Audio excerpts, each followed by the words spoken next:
todas essas ideias começaram a florescer. Então a ideia de um universo que poderia ter surgido espontaneamente, ou ter partido de alguma coisa do nada e tudo mais, sem a necessidade de um criador, começaram a fermentar. Mas daí entrou a termodinâmica. A termodinâmica trouxe algumas questões muito interessantes. Uma delas é que se a energia do universo for constante, a entropia, ou seja, a sua capacidade de desorganização, tende para o máximo. Então, como que o universo poderia ter começado pequenininho e daí melhorado? Então, é bem interessante. Mas foram questionamentos, foram sendo levantados. Bom, o que nós temos dentro do Big Bang é o seguinte: tudo aquilo que eu mostrei para vocês, que é o universo, teria que ter começado em algo mais ou menos do tamanho de uma bolinha de gude. Agora, eu acho fascinante isso. Principalmente, eu que trabalho com um pouquinho com densidade de energia, já imaginou colocar um universo inteirinho dentro de uma bolinha de gude? Já tentaram colocar um universo numa casca de noz. Achei fascinante a ideia. E foi bem colocado. Tanto é, faz parte das minhas ilustrações. Agora, como colocar todo esse universo ali dentro? Vejamos. A teoria do Big Bang tem uma proposta muito interessante. No livro do Stephen Hawking, O Universo numa Casca de Noz, página 78, vocês vão encontrar esse gráfico. É fascinante.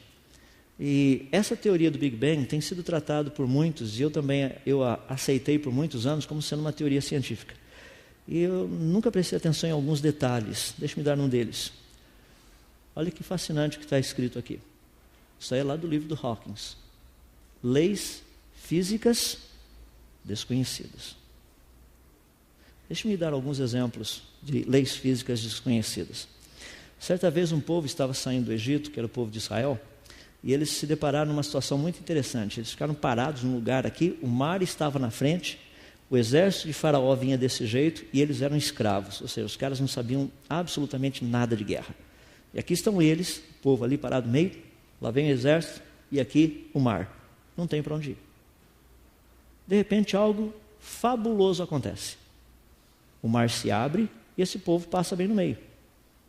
Como? Resposta é simples. Leis físicas desconhecidas. Deixa eu fazer uma pergunta. A teoria do Big Bang começa com o quê? Com milagre. Só pode começar com milagre, porque as leis físicas que nós conhecemos não teriam produzido isso que eles dizem que produziu. Agora, como que uma lei, como que uma teoria científica que começa com milagre pode ser chamada de ser científica? Isso não faz sentido. Então nós precisamos trabalhar com as questões como elas são, do jeito que elas são. Deixa eu tratar um pouquinho da teoria do Big Bang, porque ela fala a respeito das áreas que nós costumamos mexer, e vou rapidinho aí para a reta final. A teoria do Big Bang tem 3 grandes pilares. Nós estudamos a radiação de fundo, a abundância de elementos e o desvio espectrográfico das galáxias para o vermelho. É que o universo tem uma temperatura. Segundo a teoria proposta da cosmologia naturalista relacionada com o Big Bang, o universo tem uma temperatura, aproximadamente aqueles 3 kelvins que vocês estão vendo, 270 graus abaixo de zero. Ele teria começado com uma temperatura inicial de bilhões de kelvins, daqui a pouquinho eu vou dar um número mais preciso, e esfriou. Aquela reta ali, não é que o esfriamento foi linear, para o pessoal que gosta de gráficos, eu só estou mostrando que foi esfriando, só isso. O problema é que isso aí teria demorado aproximadamente 13,7 bilhões de anos. E o pessoal diz que, então, que o universo tem 13,7 bilhões de anos. O problema é que a gente tem encontrado muita coisa quente nesse universo. Se a idade dele é essa, tem muita coisa absurdamente quente por aí. No centro da nossa galáxia, por exemplo, tem uma nuvem de gases, a temperatura oscila aproximadamente entre 10 e 100 milhões de graus Celsius. Um universo de 14 bilhões de anos não era para ter temperatura dessas por aí. Ou tem alguma coisa totalmente estranha lá dentro. Ou então, o sistema é jovem e não deu tempo de esfriar tudo isso. São algumas questões interessantes. Quando nós olhamos para o universo, os criacionistas, eles olham como um motor. Esse negócio está funcionando. Em outras palavras, aqui você tem a cosmologia evolucionista, a cosmologia criacionista. Qual a temperatura que nós temos? Os 3 kelvins, 270 graus abaixo de zero. Os cosmólogos evolucionistas, os naturalistas, dizem que o Big Bang começou com uma temperatura de aproximadamente 10 elevado a 19 Kelvin, que é uma proposta teórica. Ele teria esfriado até os 3 kelvins. Você pega as equações, trabalha esse material, dá mais ou menos 13,7 bilhões de anos. Agora, tem uma proposta muito interessante. Se o universo funciona como um motor e ele é fechado, esse calor que está sendo produzido pelas estrelas está indo para onde, afinal de contas?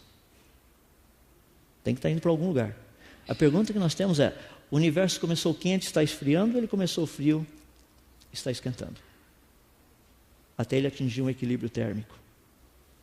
Alguma coisa está acontecendo. Se nós usarmos as mesmas equações que nós usamos para fazer esse cálculo de 13,7 bilhões de anos, você vai perceber que o universo não poderia ter mais do que 14 mil anos. Você fala, isso é um absurdo. Um universo com 14 mil anos, onde é que já se viu isso? Isso aí não é possível. Bom, só estou usando as equações. Ele começou quente, está esfriando, ou começou frio, está esquentando? As equações são as mesmas, nós só estamos trocando o quê? As condições iniciais. Então é importante vermos que as equações oferecem outras possibilidades. É quando nós estudamos o universo, ele tem algo que nos deixa assim muito impressionados. É aquilo que eu mencionei para vocês. Se nós olhássemos uma galáxia próxima da gente, ela deveria ter a aparência de uma galáxia madura. Então você vê os braços da espiral e tudo mais. Mas se fosse uma galáxia muito distante da gente, teria a aparência de jovem. Ela não teria uma estrutura definida ainda, totalmente. Então, quando nós olharmos, ou quando olhássemos para uma galáxia próxima, como a M31, a gente deveria ver uma galáxia bem estruturada. Ao olharmos para galáxias distantes, vocês deveriam ver galáxias que não têm uma estrutura tão bem montada, tão bem formada, tão bem definida, como as galáxias próximas. Aí tem um pequeno probleminha. É um problema de observação. As galáxias distantes se parecem exatamente como as próximas da gente, no caso até a M31. Daí a pergunta é, por que essas galáxias distantes não se parecem jovens quando comparadas com a M31? Por que elas não parecem todas ter a mesma idade? Tem várias publicações científicas tratando disso. Tem uma que foi feita no ano de 1994, uma outra que foi feita agora em 2005. Como reconciliar isso? As pessoas falam, não, mas espera aí, pensa só, se a galáxia está a 10 bilhões de anos-luz, vamos pegar uma mais próxima aí, 3 bilhões de anos-luz. Quanto tempo teria demorado para a luz chegar até aqui? 3 bilhões de anos. Certo ou errado? Já ouviram falar da teoria da relatividade? A teoria da relatividade nos diz que o tempo e o espaço são curvos. Então você precisa saber a curvatura do tempo e do espaço. Por exemplo, se você tem uma estrela aqui, e você está aqui desse lado, e o espaço tem uma curvatura, qual seria a distância real? Essa daqui. A distância real não é pela curvatura. A luz iria seguir a curvatura, mas a distância real é outra. Então talvez nós estejamos tratando com uma distância que não é a real. Você está fazendo um cálculo que foge da física tradicional, daquilo que a gente está habituado, daquilo que a gente trabalha. Então todo esse negócio que o pessoal fala aí, não, mas esse negócio de uma Terra jovem, pouco tempo para a luz chegar até aqui, é fisicamente provável. Dá para a gente trabalhar essas questões. Eu sei que você já chegou num ponto e falou assim, olha, o meu teco já absorveu tudo que deu. O Tico está caído lá atrás, coitadinho, desmaiou faz meia hora, nem com café o rapaz retorna. Então deixa eu só terminar para a gente liquidar esse assunto. Algo que tem sido muito bonito, que é o terceiro pilar que nós temos da teoria do Big Bang, que também são coisas observáveis, todas elas são observáveis, as interpretações são diferentes. Essa daí seria justamente a variação da luz para o vermelho. Ou seja, quando você olha uma galáxia, a luz dela deveria parecer essa cor, mas ela está um pouquinho mais avermelhada.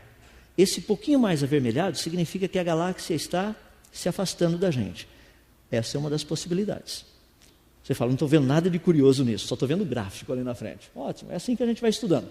A gente vai pegando esses gráficos, vamos trabalhando com eles, montando, e de repente, sabe o que nós descobrimos? Olha como tem pacotinho de galáxia aqui, um outro pacotinho ali, um outro lá, um outro lá. O que isso significa? Isso significa que essas galáxias encontram-se agrupadas radialmente. O que tem a ver isso? Não, que só daria para ver isso quem estivesse muito próximo do centro. Como é que nós vemos isso? É porque estamos próximos do centro. Ah, mas o universo tem um centro? Pela teoria do Big Bang, não. Mas já foi provado que a radiação de fundo é polarizada. Mostra que o universo tem um centro. Você fala, mas a teoria do Big Bang então não é mais válida? Não, ela está meio aos frangalhos. Precisa ser retrabalhada para poder pelo menos consertar, ver se dá para salvar alguma coisa.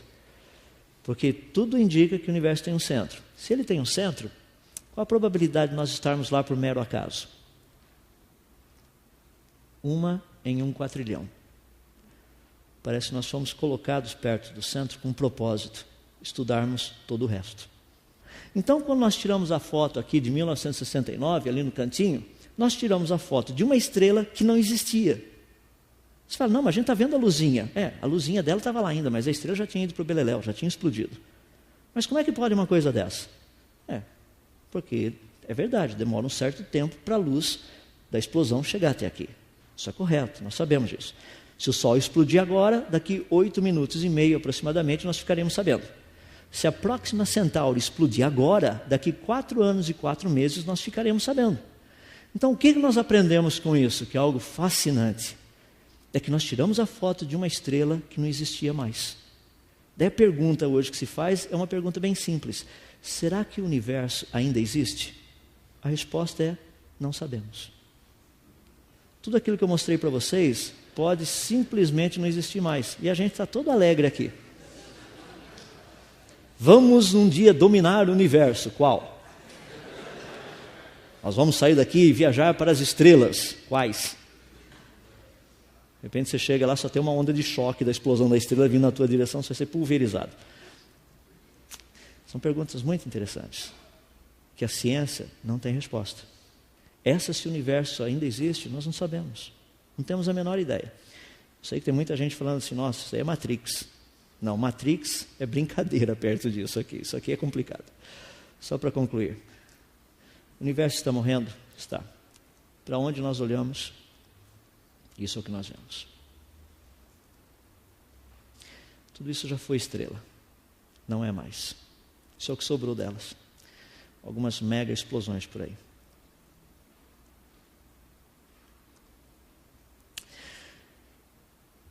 Algumas pessoas me perguntam o seguinte, e essa questão nossa, como é que fica? Fica de uma forma bem simples. Meu último exemplo. Nós temos estudado as estrelas. Temos estudado a frequência que essas estrelas explodem. Estudando a explosão dessas estrelas, nós temos visto que elas passam por 3 estágios. E esses estágios têm sido literalmente dados de uma forma bem específica pelas propostas da teoria da evolução relacionada com estrelas. Então, uma estrela, quando ela explode, passa por 3 estágios. O primeiro, que vocês estão vendo lá em cima, aquele estágio praticamente de partículas que são ejetadas, dura 300 anos. O segundo estágio, um estágio adiabático, conhecido como CEDOV, é onde você tem emissão de ondas de rádio. Dura mais ou menos 120 mil anos, segundo o cálculo que o pessoal tem feito. E o terceiro estágio é o isotérmico, ou seja, a emissão de ondas de calor. Esse daí demora de 1 a 6 bilhões de anos, segundo os cálculos que têm sido feitos. Vamos fazer um teste. Pegar a nossa galáxia como exemplo e vamos aplicar isso daí que é conhecido da literatura. Primeiro, quantas supernovas na nossa galáxia existem se a nossa galáxia tivesse de 8 a 12 bilhões de anos? Bom, deveríamos ter 2 supernovas pela frequência. E se a galáxia tivesse só 10 mil anos? 2 supernovas no estágio 1. Tá? E se a galáxia tivesse só 10 mil anos? Nós teríamos 2 supernovas também no estágio 1. O número de estrelas no estágio 1 observado na nossa galáxia são os 2. E no estágio 2, quantas supernovas no estágio 2 nós deveríamos encontrar na nossa galáxia se a nossa galáxia tivesse de 8 a 12 bilhões de anos? Pelo menos, pela frequência que nós temos de supernovas, 2.260 supernovas.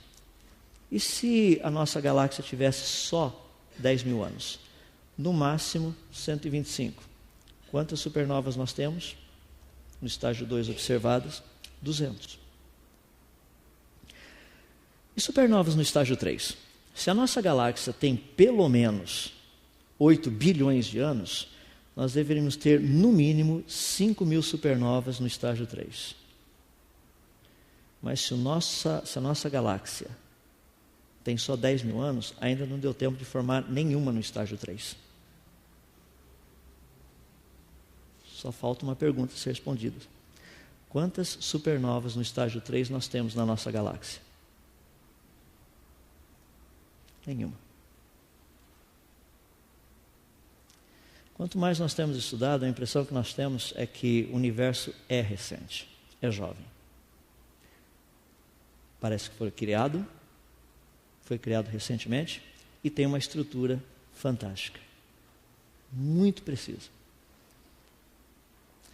Só para você pensar hoje à noite, aqueles que são cristãos e gostam de dar graças a Deus, eu gostaria de sugerir que você desse graças a Deus pelo planeta Júpiter. Planeta Júpiter? O que tem o planeta Júpiter? É que o planeta Júpiter funciona como um tipão assim de aspirador de pó. Tá? Ele atrai sobre si asteroides, meteoros, cometas, que iriam cair em cima da gente. É que se Júpiter tivesse só 10% mais próximo do Sol, ele atrairia cometas, asteroides, meteoros que cairiam no planeta Vênus. Mas Vênus não tem vida. Se ele tivesse só uns 10% mais distante do Sol, ele iria atrair sobre si asteroides, cometas, meteoros, que iriam cair no planeta Marte, mas Marte também não tem vida. Ele está na órbita certa, tem a massa certa, tudo direitinho, para atrair coisas que iriam cair em cima da gente. Planejado ou acidente?